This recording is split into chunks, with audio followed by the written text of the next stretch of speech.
ধন্যবাদ। ৰাজ্যৰ স্বাস্থ্য খণ্ডত হোৱা আমূল পৰিৱৰ্তনৰ বাবে ধন্যবাদ।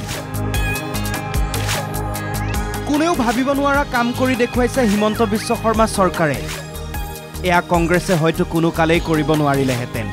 এবাৰ চাওক কি সুন্দৰ পৰিৱেশত এইখন শিঙিমাৰী দদৰা আদৰ্শ চিকিৎসালয়। বিশাল অট্টালিকা, বেনাৰ পোষ্টাৰেৰে সুসজ্জিত। কথাবোৰো কি সুন্দৰকৈ লিখা আছে চাওকচোন। 18খন ICU বিচনাযুক্ত, 76খন অক্সিজেনযুক্ত বিচনা, 100 লিটাৰ প্ৰতি মিনিটত উৎপাদনক্ষম আৰ্হিৰ PSA অক্সিজেন প্লেণ্ট, 24x7 আপোনাৰ সেৱাত উপলব্ধ স্বাস্থ্যকৰ্মী। স্বাস্থ্যকৰ্মীহে পাব, চিকিৎসক নাপাব। শিঙিমাৰী দদৰা আদৰ্শ চিকিৎসালয়ত লগাই থোৱা আছে এইখন পোষ্টাৰ। পোষ্টাৰখনত কি লিখা আছে চাওক। চিকিৎসকৰ অভাৱৰ বাবে পুৱা 8 বজাৰ পৰা গধূলি 7 বজালৈ চিকিৎসা সেৱা অব্যাহত থাকিব, কিন্তু গধূলি 7 বজাৰ পাছত চিকিৎসা সেৱা সাময়িকভাৱে বন্ধ ৰখা হৈছে।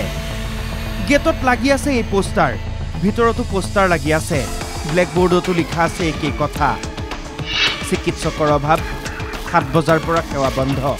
কামৰূপৰ এটা বৃহত্তৰ অঞ্চলৰ ৰাইজৰ একমাত্ৰ ভৰসা এইখন আদৰ্শ চিকিৎসালয়। দদৰা, পচৰীয়া, শিঙিমাৰী, আজ্ঞাথুৰি, দলিবাৰী, চেঁচা, দমদমাৰ ৰাইজে চিকিৎসা সেৱাৰ বাবে এইখন হাস্পতাললৈ আহে।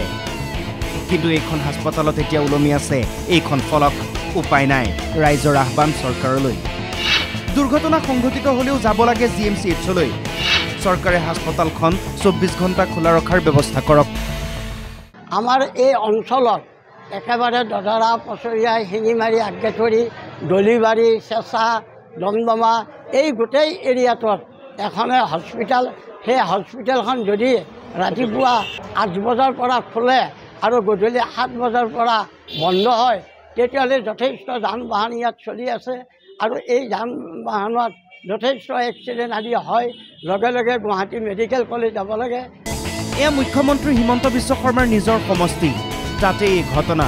বাকী গ্ৰামাঞ্চলৰ চিকিৎসালয়সমূহৰ কথা এবাৰ ভাবক। ইয়াকে চাগে কয় বাহিৰে ৰংচং, ভিতৰি কোৱা ভাতৰি। শুৱালকুছিৰ পৰা মৃণাল ডেকা।